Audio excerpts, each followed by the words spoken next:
Breaking news. నందికొట్కూరులో tension వాతావరణం నెలకొంది. Brahman Kotkur police స్టేషన్లో బైరెడ్డి సిద్ధార్థరెడ్డి పోలీస్ స్టేషన్ ముందు ఆందోళనకు దిగారు.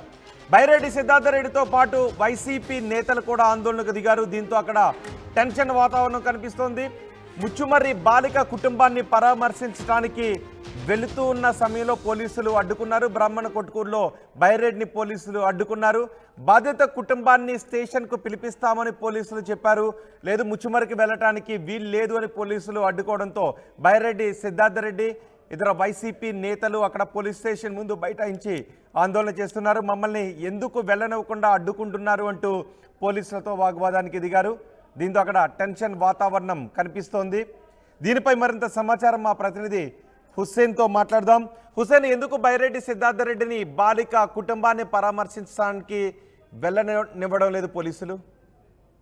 రోహిత్, ఉమ్మడి కర్నూలు జిల్లా బ్రాహ్మణ్ కొట్కూరులో ఉద్రిక్తమైనటువంటి పరిస్థితులు కనిపిస్తున్నాయి. హైటెన్షన్ వాతావరణం కనిపిస్తోంది. ఇవాళ ముచ్చుమర్రికి, పగిడ్యాల మండలం ముచ్చుమర్రి గ్రామానికి గత 6 రోజుల క్రితం మిస్సింగ్ అయినటువంటి బాలిక ఎవరైతే ఉన్నారో అపహరణ గురైంది, అత్యాచారం గురైంది, హత్య చేసి ఆ పక్కనే ఉన్నటువంటి ముచ్చుమర్రి ఎత్తిపోతల పథకం సంబంధించిన బ్యాక్ కెనాల్ కాలువలో పడవేశామనేసి 3 మైనర్లు చెప్పినటువంటి నేపథ్యంలోనే గత 6 రోజులుగా పెద్ద ఎత్తున కూడా గాలింపు చర్యలు కొనసాగుతున్నాయి. సెర్చ్ ఆపరేషన్ కొనసాగుతూనే ఉంది.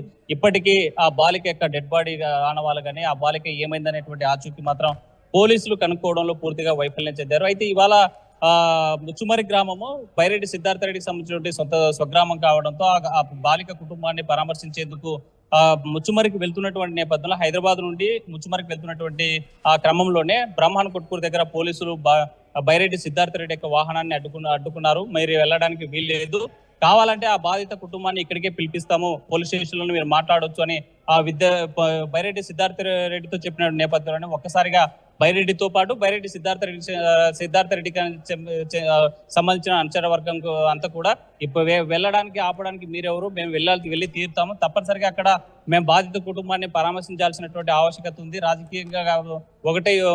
రాజకీయంగా పక్కన పెట్టేస్తే మరోపక్క స్వగ్రామం కాబట్టి అదే గ్రామానికి సంబంధించిన వాళ్ళ ఫాలోవర్స్ సంబంధించినటువంటి సభ్యులు కాబట్టి మేము పోయి మాట్లాడాలి, ఆ గ్రామానికి సంబంధించిన ఆ గ్రామంలో ఉన్నటువంటి బాధితులను పరామర్శించాలనే ఉద్దేశంతో బాలిక తల్లిదండ్రులతో మాట్లాడడానికి వెళ్తున్నటువంటి క్రమంలోనే ఆ బ్రాహ్మణ్ కొట్కూరు వద్ద ఆ పోలీసులు అడ్డుకున్నారు. వెళ్లేటువంటి వాహనాలను అక్కడే ఆపి బైరెడ్డి సిద్ధార్థరెడ్డిని అదుపులోకి తీసుకొని స్థానికంగా ఉన్నటువంటి బ్రాహ్మణ్ కొట్కూరు పోలీస్ స్టేషన్ లో కూర్చోబెట్టడం జరిగింది. అయితే ఇక్కడికే అక్కడ ఈ ఎవరైతే బాధితులు ఉన్నారో ఆ బాధితులను పిలిపించి మాట్లాడతాము, మీరు ఇక్కడే ఉండండి, అక్కడే పోలీస్ స్టేషన్ లో బైరెడ్డి సిద్ధార్థరెడ్డి ఒకవేళ ఊరికి వెళితే అక్కడ ఏమైనా ఉద్రిక్త పరిస్థితులు తలెత్తే అవకాశం ఉంటుందని భావిస్తున్నారా?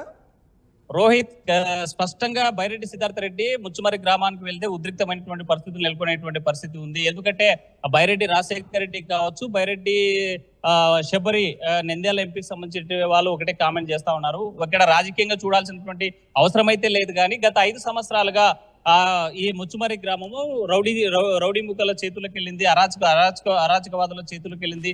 గ్రామం క్రమశిక్షణ తప్పింది, అక్కడ ఉన్నటువంటి కట్టుబాట్లు పోయాయి. కాబట్టి మొట్టమొదటిసారిగా ముచ్చుమర్రి గ్రామంలో ఇలాంటి ఘటన జరిగింది. అభం శుభం తెలియని 8 ఏళ్ల బాలికను బాలికపై అత్యాచారం చేసి హత్య చేసినటువంటి ఘటన వెలుగులోకి వచ్చింది. దీనికి ఎంతటి వారైనా సరే వాళ్ళని ఉపేక్షించేది లేదు, వాళ్ళకి తప్పనిసరిగా శిక్షించి తీరుతాము, చట్టపరంగా శిక్ష పడేలాగా పోరాటం చేస్తామని ఒకవైపు బైరెడ్డి రాజశేఖర రెడ్డి, మరోవైపు ఎంపీ శబరి చెప్పినటువంటి పరిస్థితి ఉన్నటువంటి నేపథ్యం ఉంది.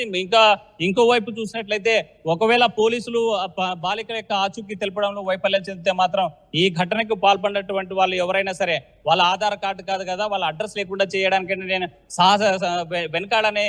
వెనకాడ భూమి అని చెప్పినటువంటి పరిస్థితి బైరెడ్డి శబరిది. అయితే ఈ నేపథ్యంలోనే గత 5 ఏళ్లలో జరిగినటువంటి రాజకీయ పరిణామాలు కావచ్చు, గత 5 ఏళ్లలో రౌడీ మూకల చేతుల్లోకి ఈ ముచ్చుమర్రి గ్రామం వెళ్ళిపోయిన తర్వాత ఇలాంటి ఘటనలు వచ్చాయి.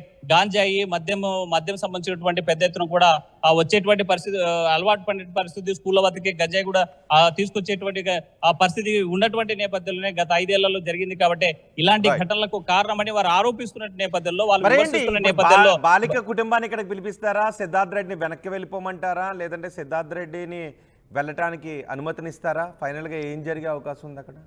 రోహిత్, బైరెడ్డి సిద్ధార్థరెడ్డి ఓడేపుతున్నారు, నేను ఏ నేరం చేయలేదు, నన్ను అడ్డుకోవడానికి మీకు రైట్ లేదు, నేను వెళ్ళి తీరుతాను, తప్పనిసరిగా అక్కడ బాధిత కుటుంబాన్ని పరామర్శిస్తాను, బాధిత కుటుంబాన్ని మాట్లాడతానని భీష్మించి కూర్చున్నటువంటి పరిస్థితి అయితే కనిపిస్తుంది. మరోవైపు పోలీసులు మాత్రం ఎవరైతే బాధిత కుటుంబ సభ్యులు ఉన్నారో వాళ్ళని పిలిపించి మాట్లాడేటువంటి ప్రయత్నం చేస్తున్నారు. అయితే బైరెడ్డి సిద్ధార్థ రెడ్డి ముందుకు వెళ్తారా, లేకపోతే పోలీసులు తల్లిదండ్రులు పిలిపించి ఇక్కడే మాట్లాడించేటువంటి ప్రయత్నం చేస్తున్నారు. ప్రయత్నం చేస్తున్నటువంటి క్రమం కొనసాగుతుంది. కాబట్టి మరి బైరెడ్డి సిద్ధార్థ రెడ్డి ఎలాంటి స్టెప్ తీసుకుంటారనే మాత్రం ఉత్కంఠ కొనసాగుతుంది. బైరెడ్డి సిద్ధార్థ రెడ్డి ఏం చేస్తారో అనేది ఒక్కసారి పక్కన పెడితే, కానీ ఇంతవరకు కనీసం ఆ బాలిక బాడీ కూడా దొరకలేదు. అంటే ఏం జరుగుతుంది ఈ కేసులో? అక్కడ రోహిత్ ఆరు రోజుల నుంచి బాలిక అదృశ్యమైంది. గత ఆదివారం మధ్యాహ్నం పూట ఎక్కడైతే పార్క్ లో ముచ్చుమరి గ్రామంలో ఉన్నటువంటి పార్క్ వద్ద ఆడుకోవడానికి వెళ్ళినటువంటి 8 ఏళ్ల బాలిక అపహరణ గురింది, కనిపించకుండా అదృశ్యమైనటువంటి ఘటన తల్లిదండ్రులు సాయంకాలం 4 గంటల 5 గంటల ప్రాంతాల్లో గుర్తించారు. ఆ బాలిక తల్లి ఎప్పుడైతే దృష్టికి వచ్చిందో ఆ పాప కనిపించడం లేదు, పోయి తీసుకొని రమ్మనేసి తన భర్తను పురమాయించి గ్రామంలో ఎక్కడుందో చూడండి, ఆ పక్కనే ఇంకొక కేసీ కెనాల్ కూడా పారుతూ ఉంటుంది, కెనాల్ ఏమన్నా పడిందో, వాటర్ లేనప్పటికీ ఏమైనా పొరపాటున కాలు జారి కింద పడి ఏమైనా జరిగిందా అనేటువంటి క్రమంలో కూడా అటువైపు కేసీ కెనాల్లోను, మరోవైపు ముచ్చుమరికి ఎత్తిపోతల పక్కన దగ్గరలో ఉండడంతోనే అక్కడ ఏమైనా వెళ్ళి ఏదన్నా జరిగిందా అనేటువంటి దాని మీద కూడా సెర్చ్ ఆపరేషన్ కొనసాగుతోందా? ఇప్పటికి గత 6 రోజుల నుంచి సెర్చ్ ఆపరేషన్ కొనసాగుతుంది. ఎన్డీఆర్ఎఫ్, ఎస్డీఆర్ఎఫ్ సంబంధించినటువంటి దళాలు నిన్నటి రోజున పెద్ద ఎత్తున సెర్చ్ చేశాయి. అయితే ఎన్డీఆర్ఎఫ్ ఒకటి తెలిసింది, ఇక్కడ శవం యొక్క ఆచూకీ కనిపించడం లేదని ఒక దళం వెనక్కి వెళ్ళిపోయినటువంటి పరిస్థితులు అయితే కనిపిస్తున్నాయి. ఏదేమైనా నందికొట్కూరు నియోజకవర్గం ముచ్చుమరి మాత్రం చాలా హాట్ టాపిక్ గా మారింది. ముచ్చుమరిలో జరిగేటువంటి పరిణామాలు ఏ పరిస్థితులకు దారి తీస్తాయనేటువంటి ఉద్రిక్తత ఓవైపు కొనసాగుతుంది. అయితే బైరెడ్డి సిద్ధార్థ రెడ్డిని అదుపులోకి తీసుకోవడంతో నందికొట్కూరు బ్రాహ్మణ్ కొట్కూరు పోలీస్ స్టేషన్ వద్ద మాత్రం ఉద్రిక్తమైన పరిస్థితులు కొనసాగుతున్నాయి. రోహిత్, రాడి హుసేన్, నందికొట్కూరులో టెన్షన్ వాతావరణం నెలకొంది. బ్రాహ్మణ కొట్కూరు పోలీస్ స్టేషన్లో బైరెడ్డి సిద్ధార్థ రెడ్డి బైఠాయించారు. పోలీస్ స్టేషన్ ముందు వైసీపీ నేతలు ఆందోళనకు దిగారు. ముచ్చుమరి బాలిక కుటుంబాన్ని పరామర్శించడానికి వెళుతూ ఉండగా బ్రాహ్మణ కొట్కూరులో బైరెడ్డిని పోలీసులు అడ్డుకున్నారు. బాధిత కుటుంబాన్ని స్టేషన్కు పిలిపిస్తాము, ఇక్కడే ఉండండి, ముచ్చుమరికి వెళ్ళటానికి పర్మిషన్ లేదు అంటూ పోలీసులు అడ్డుకోవడంతో అక్కడ సిద్ధార్థ రెడ్డి అనుచరులు కూడా బైఠాయించారు. దీంతో టెన్షన్ వాతావరణం నెలకొంది.